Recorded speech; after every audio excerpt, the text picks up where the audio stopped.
tell you, man, I'm trying to like competing with people, talking to people, convincing people.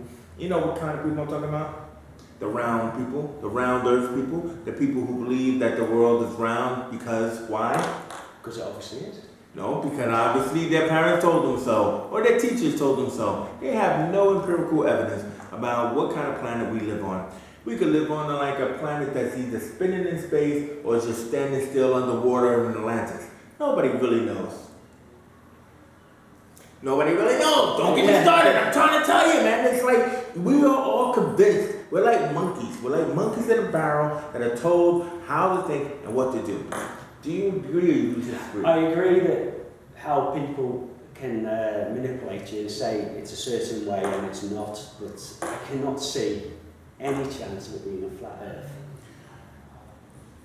Don't get me started. So, you feel that we're on a round spherical ball spinning through space? Yes, I do. And why is that? Is this because of that guy Newton, the one who was, had the apple fall on his head and all of a sudden gravity's committed? No, it's just for the 24 hours and the difference from night to day. I think it's obvious that we're rotating. You see how you did this? Right? You did this. Yeah, right? I did do that, yes. See this flag plane right here? Does the camera see this? Yeah. So, you said we do this. Yes. How come we don't do this? This is called like the luminaries spinning over the flat plane. So yes, over here in North America, there's the sun, and over there in Australia, there's the moon or the not sun, and they rotate around this way, not this way.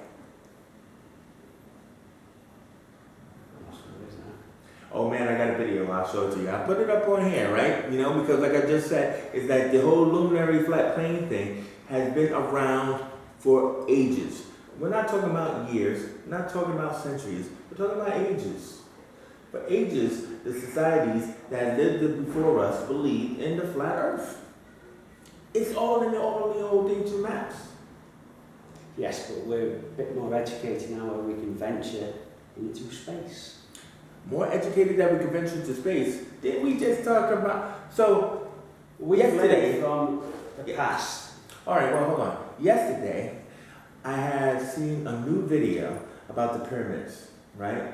And about what the pyramids actually represent. And so what they were saying was, the pyramids is not a burial chamber. I agree with that.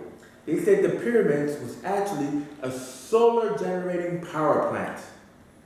I have also seen the documentary on that, and I agree.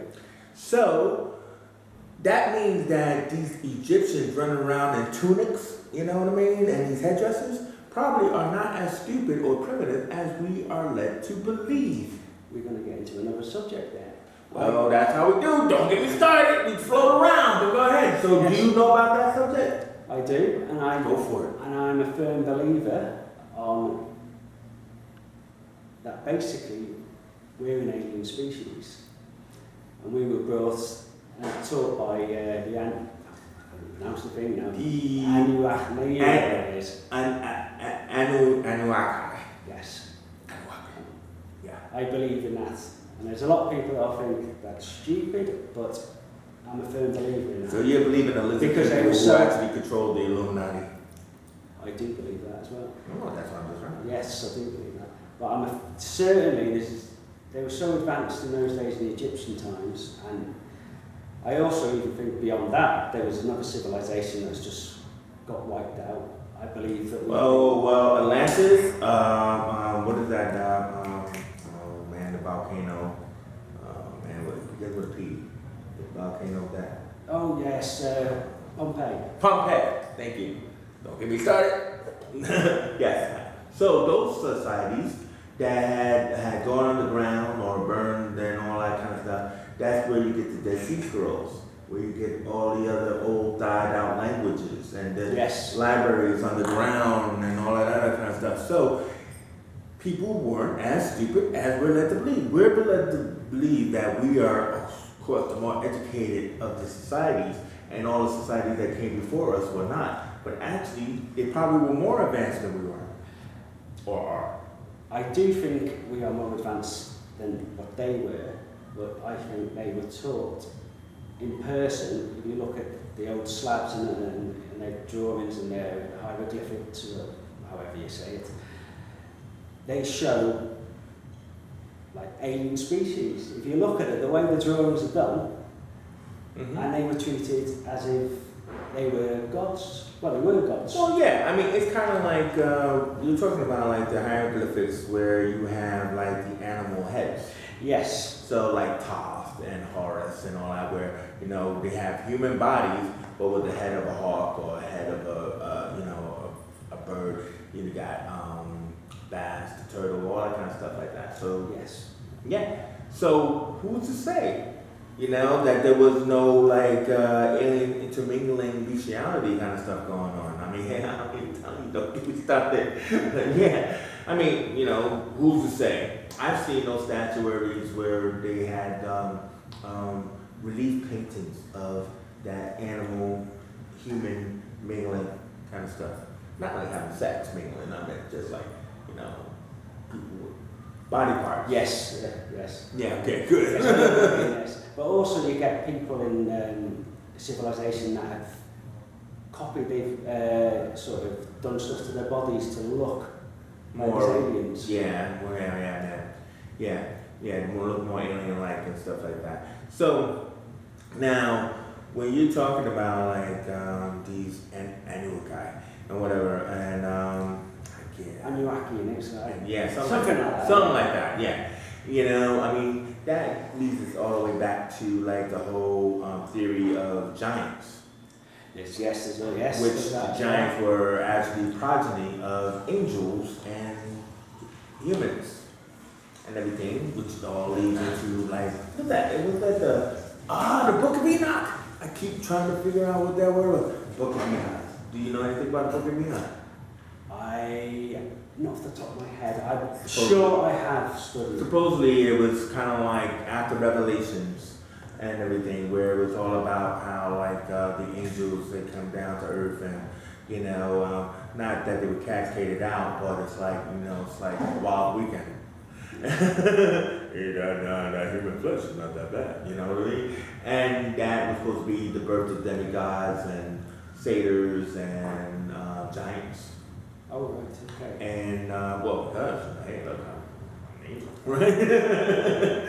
And everything. And we had supposedly have seen signs, whether they were footprints or, you know, statues and everything that were reminiscent of when the giants walked the earth. Yes. Well, I also see, if you look at some of the structures all around the world, they're built, they have certain steps that are just so huge, but they're perfect for a giant. Like the step pyramids, yeah? Yes. And when you're saying on about the angels, I believe, again, where people are calling them angels, they're aliens coming. Yeah, I'm not going to fault you on that. Alien astronauts, angels, I mean, I'm not going to fault you on that one, yeah. So, I mean, believing in the fact that the aliens had like been here first and supposedly populated this planet, or as an experiment or whatever, yeah. right? Test, like Prometheus, yes. and not only Prometheus who brought fire, but for example, the Prometheus in the Alien movies. Yes. You know how he seeded the waters with single-celled amoebas that actually eventually walked out onto land as reptiles, and you know, and eventually, you know, man was sprouted and somehow. Or you could believe in the whole Bible theory that, you know, Adam and Eve sprang from sand. We started, but you know, I mean, but no, I mean, I just think it's fascinating. I mean, so where do you think the aliens went? I mean, like, are they still here, or you know, what's happening? I'm not convinced they are still here, but I'm staying open on it, because the more I hear off, I mean, some stories are just loaded rubbish, but some people, they have the, say, a real good case, you've got some of the evidence that they've got. I don't know, that's a possibility, but I believe in they will be back, especially, it's got to be something to do with this planet Nibiru as well. Well, now I've heard about Nibiru. Is that supposed to be like the 10th planet you're talking Yes. about? Or the 8th or the Apparently 9th planet, start because we seeing only have 8 of them. But when you talk about like the aliens will be back, and you talk about us being an advanced society, right? What I was thinking was like there's this interesting theory about the genius jump, right?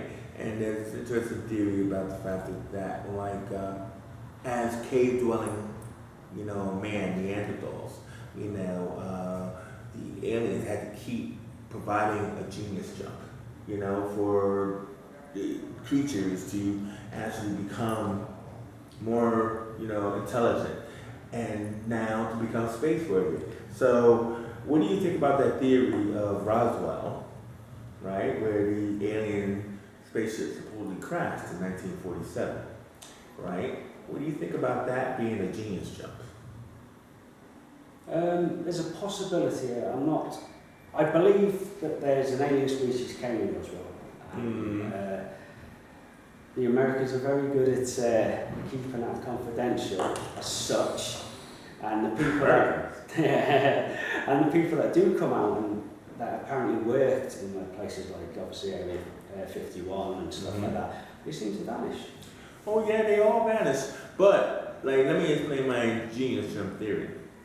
Right? What I mean is that they have found, right, in the records and the different things, they found like, coil springs or microfilaments and stuff like that. I apologise, sorry. Yes, like for our civilization chips and... Yes, so for us to advance, remember we're talking about 1947. So the closest we had to the computer were those big, cabinet-sized, disc spinning things that had punch cards with holders closed. What I'm trying to say about the genius jump is the fact that all of a sudden, we get integrated business systems, which is also known as IBM. Don't get me started, I'm trying to tell you.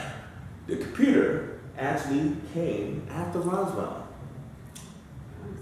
And so the genius jump is now all of a sudden we're typing and we're like doing data entry and we're doing all this kind of advanced stuff, putting coil springs into things that we never would have put them into before. And all of a sudden, the society is more advanced. I do actually believe in that as well. There you go. A convert, you know what I mean? So that moves us into the so-called space race. The quest for space. Not the quest for peace, the quest for space. Because after that whole Roswell and the alien and all that kind of stuff, and we need to know what's out there, all of a sudden now we want to chase the Russians to the moon. Why? Why do we want to go up there? It's just only a little white disc in the sky, a luminary for Christ's sakes. But we all of a sudden want to go, need to go, have to go. Yes. Well, on the space race, I think, the moon landing's a joke. Well, we know this. We know this. Don't get me started, we know this. And I cannot see, if I'm being honest, unless we had an alien species come and advance our craft to be able to get through the radiation and to get to Mars. Belt. I mean, come on, man. I mean, like, think about it. Advance our craft. That's a good one. So, speaking of that, I'll just jump back a bit because, the spaceships supposedly were made of like a combination of formica and aluminum and whatever elements that we don't want to talk about. But it also, there was another element within there, which was mercury. But under the pyramids are mercury lakes. Yes, they are. Yes. Why is that? Why rivers of mercury under pyramids? Where did that come from? It's not water, it's mercury. But all of a sudden that mercury is used in the creation of spaceships. But also, where the pyramids are from Egypt to South America or all around. Or Mexico City. right there outside of America. I never knew this. And I'm American. But I believe there's also one in Europe, in I think it was Peru, South America. Don't forget the step pyramids. They're still pyramids. But all the stuff, they say the mercury and a lot of the again. China! Don't forget about China because we got the terracotta. Oh yes, quarries yes. standing in rivers of mercury in the back. Yes, but basically a lot of the stuff that's inside, or the sort of like the drawings and the hieroglyphics. Again, how do you say? I can't remember if that's right. Hieroglyphics works. Right, that's all right. That's good. They seem to be worshipping the same sort of gods. What, the same sort of hawk-headed gods? I think Thoth and Horus and Osiris, all those guys. There's a lot of reptilians, which is another one that we could get into. Well, that's the sexual gods. Well, they seem to be quite randy, especially in Africa. Hey, don't get me started. You did anything. But okay, all right. I'll let you get away with that. Go ahead, go on. What do you think? Okay, do you know, I forgot totally now. Okay, what you mentioned sex there, results. But, yeah, no, sorry, but there's certainly something there that's going to show we've got a sign of life from a distant planet that's come to Earth. I think they're the ones that advanced. They might have used humans as slaves to help build them. That's the story, yeah. Yes, but there's certainly signs of that.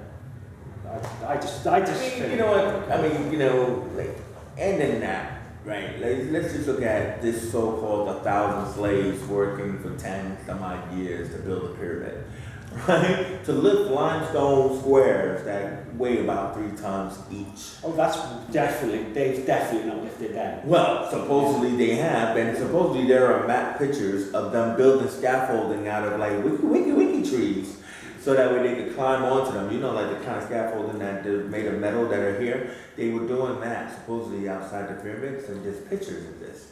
Where these guys are led by like one, scientist, that is telling them that has to be stone has to be cut to perfect precision. Perfect precision these stones were. So they're cut perfectly as squares, made of limestone, right? And then lifted onto block after block after block, and then it's somehow in the symmetry that makes it look like a triangle. But have you ever been to Egypt? I have not, unfortunately. I've always wanted to go. Now check this out, people. I've been to Egypt. It's not a perfect triangle. It's a series of steps, right? But from a distance, perspective makes it look like it's a triangle. So, no, they didn't shave it down to make it like perfectly smooth, right? But they were like, you think that, especially that money, that magic Illuminati money, with the eye and all that kind of stuff. So it's not a perfect triangle, but I still don't believe that 1,000 people for 10 years can build a pyramid. And that's why we can't repeat what they have done today. Now, wait a minute, here's the main reason why. Inside these pyramids are tunnels. Tunnels without electricity or light. And on the walls of these tunnels are your hieroglyphics. How the hell did that happen? Don't get me started. I'm telling you. I just want to thank my man here, the Punisher. I don't know if he wants his real name out there because I'm not hijacker. We didn't introduce ourselves in the beginning, but I want you to always kind of come back here and join us as we just do this festival run around history. Yeah, it's like a slingshot, man. It's like Star Trek. Yeah, I don't know where we're going to start, don't know where we're going to end, but I just feel we should probably come to an end now because there's plenty more to come if you watch. Don't get me started. Cheers. I'm Steve. I don't mind my name being as long as it's about conspiracy, he doesn't care. You put him in a quiz, all of a sudden you got in trouble. Steve, I want to thank you very much for joining me because you have a lot to say, man, and I think, people find this interesting. So, should we get started? Don't get me started.